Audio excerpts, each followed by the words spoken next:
Another day of intense scrutiny for the Premier about a health system under immense pressure. I want to say sorry to Georgina Wild's family.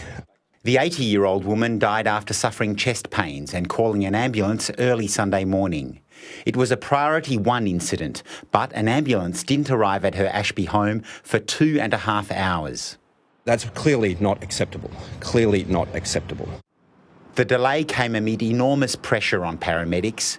At the time, 40% of St John's staff were off due to COVID, while Joondalup Health Campus, where the ambulance came from, had the worst ramping of any major hospital during that 24-hour period.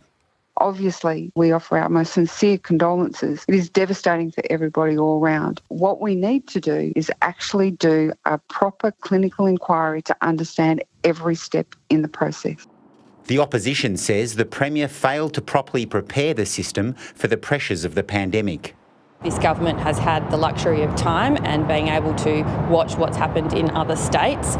But Mark McGowan has pointed the finger at St John, saying it could have brought in firefighters to drive ambulances and allowed asymptomatic close contacts back to work. We're also looking at what further involvement we can have in the management and the operations of St John to improve the outcomes here.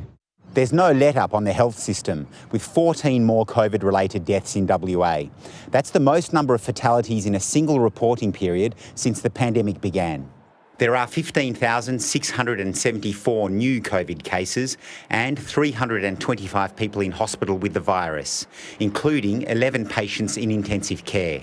And the spread has some feeling uneasy about relaxed restrictions. It's a concern, especially the taking away of the masks.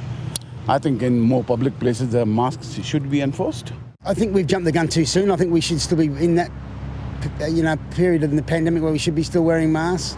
We don't really mind either way. Happy to go with whatever. The Premier's urging people to wear a mask if they feel vulnerable, but he won't say if mandates will be reintroduced. Nic Perpitch, ABC News.